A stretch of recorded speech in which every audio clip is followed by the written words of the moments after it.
ES Audio. From the Evening Standard in London, I'm John Weeks, and this is The Leader. The Qatar World Cup 2022 is underway, with England kicking off their tournament with a 6-2 win against Iran. Just hours before the match, though, there was yet more controversy surrounding the event, this time around armbands. Last-minute talks with FIFA led to the FA announcing that Captain Harry Kane would not wear a rainbow love heart logo on his armband as planned, which was designed to represent the team's solidarity with the LGBTQ+ community. It's as FIFA warned any breach of its rules around what players can or cannot wear could lead to those players being given an instant yellow card, which the FA said it could not risk. It's another example of the many controversies surrounding this year's event, making it tough for fans around the world to fully get behind it.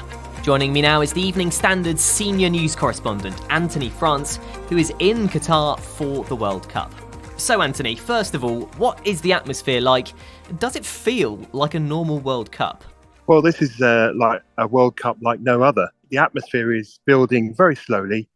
Obviously, there have been months of disagreements and controversy, but now that the football has first started outside, they're very much geared up for the game and, very much looking forward to seeing what the team can do.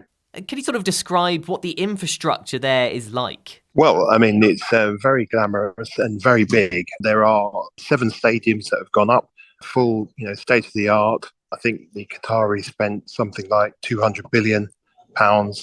Everything is gleaming. Everything is clean.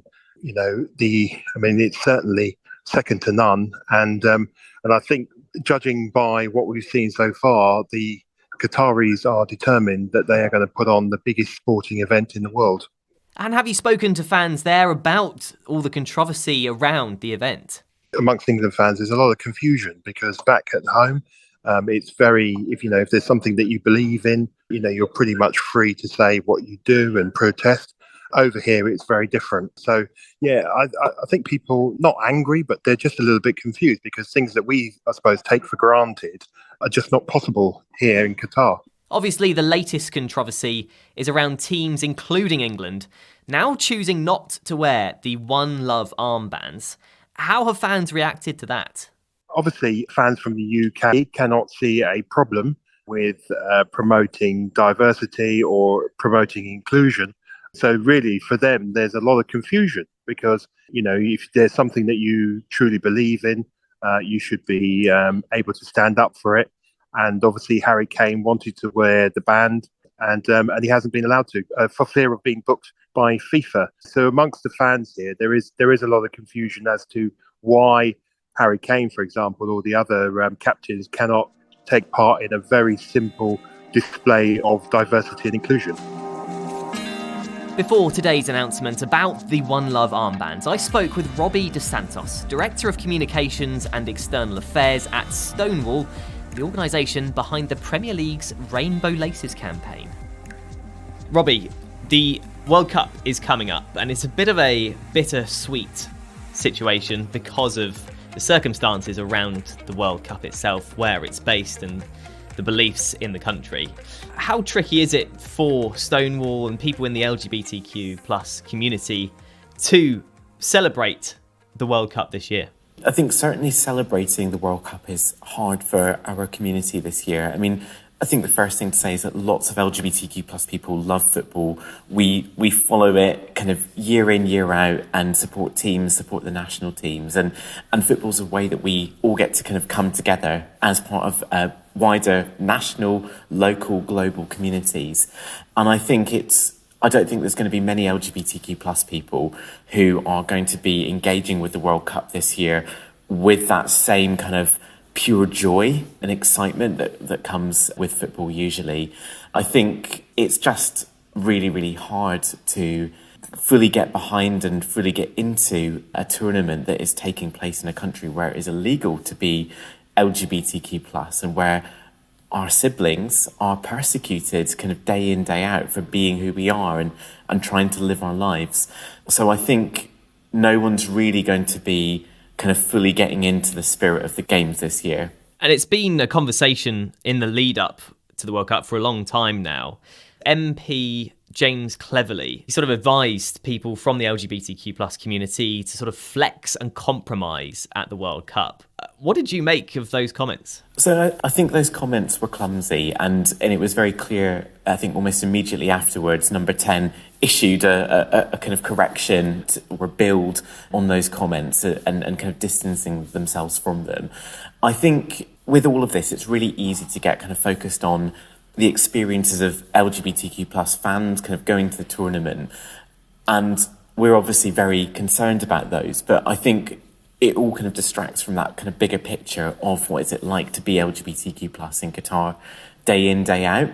And that for me is the real issue. And I think one of the things that I'm, I guess, somewhat grateful for is that this whole kind of tournament has shone a light on what it is like to be LGBTQ plus in Qatar, but in 70 other countries where it's still illegal to be yourself and to live your relationships authentically. And I think that's just the important thing that we all have to remember when we're discussing this.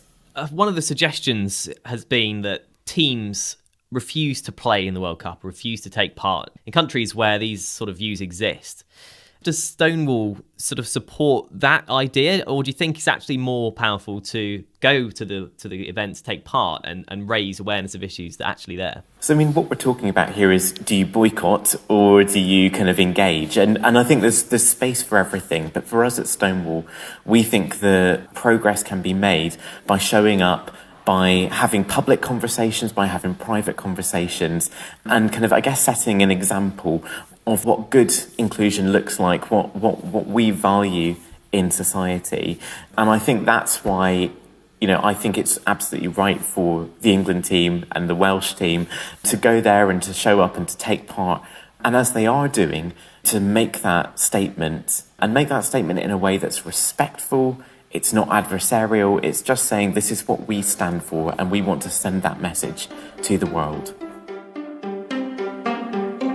Let's take a break now. In part 2, we turn our attention to the human rights concerns around the World Cup with Rothna Begum, a senior researcher at Human Rights Watch. So what we found was that employers and recruiters were charging them illegal recruitment fees, overworking and denying them their wages, and subjecting them to grueling working conditions in extreme heat and humidity that left them exposed to injuries, sickness, and death.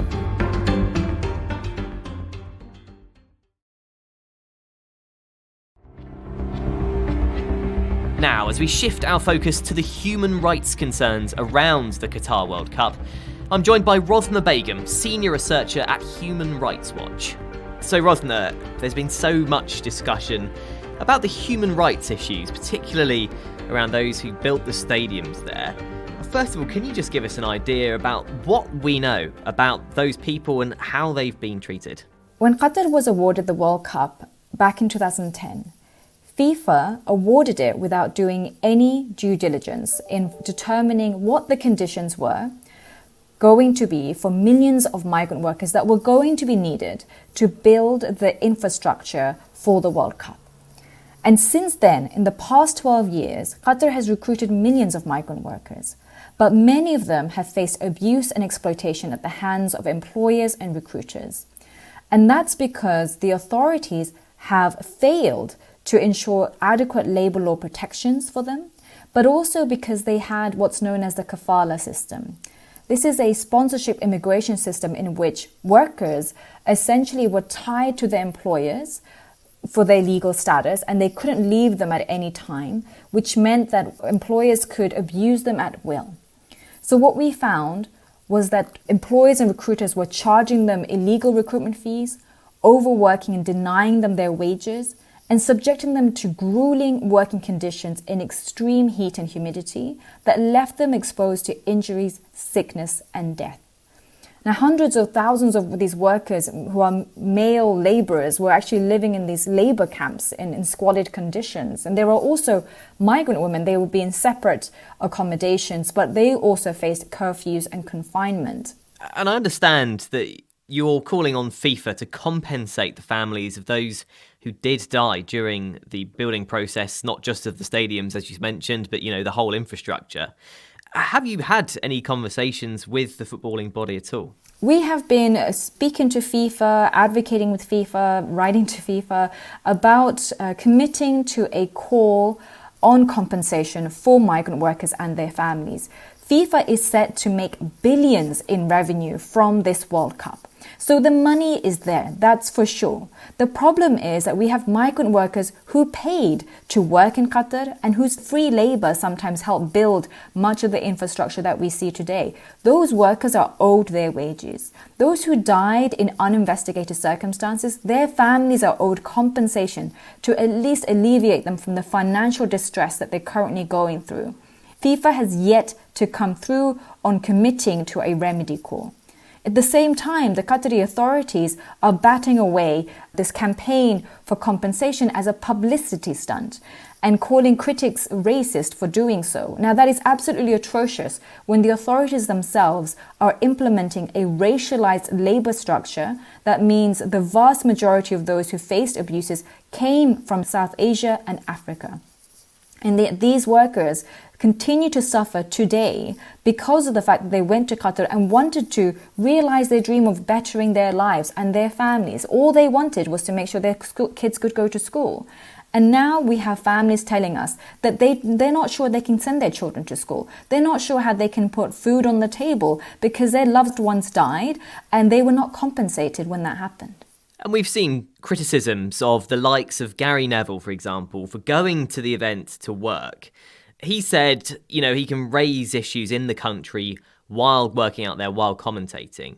What is the right thing to do? Anyone who is going to Qatar should really be making as much calls as possible on FIFA, on the Qatari authorities to compensate for the abuses that have happened. The authorities have made some reforms, and they're very crucial reforms, but they just came too late. Most of the major reforms happened in 2020. And even when they came, they were not very well implemented. So the vast majority of workers who did face abuse were not able to benefit from those reforms. So what we're saying is, those things have happened. We can't go back now. Workers have died. Workers have faced wage theft. But what you can do is at least alleviate the distress that families are facing because their loved ones died, as well as to ensure that workers are not suffering out there because they essentially had their wages stolen from them. There's a huge amount of money at play here. We've got billions of revenue for FIFA. The Qatari authorities are making money, but so have all these employers and recruiters and tons of people coming in. We've got footballers and broadcasters. They're all making money out of this World Cup. But who's not making money are those low-paid workers whose wages were stolen and they were forced to build and service this World Cup infrastructure for free. Can you see a situation in future where countries, football clubs simply refuse to take part in events that have been put together under these circumstances? Football teams are in a really awful position. Footballers, and in particular, who are workers themselves, are in a terribly awkward position. This is the game of their lives or the game of their careers, and they're not really in a position to decide where it's going to happen. They are told where the tournament is going to be held. But FIFA has human rights responsibilities.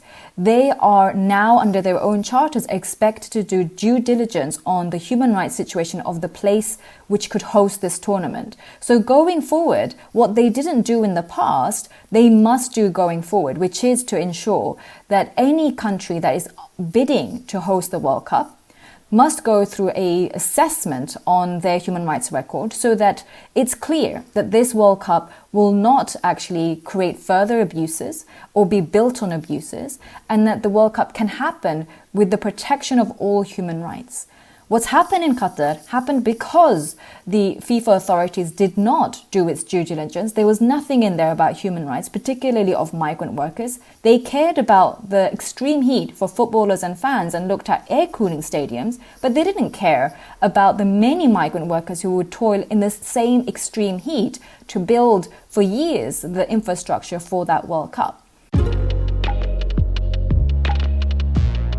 There's more news, interviews and analysis in the Evening Standard newspaper and at standard.co.uk. That's The Leader. Thanks for listening. We're back tomorrow afternoon at 4 o'clock.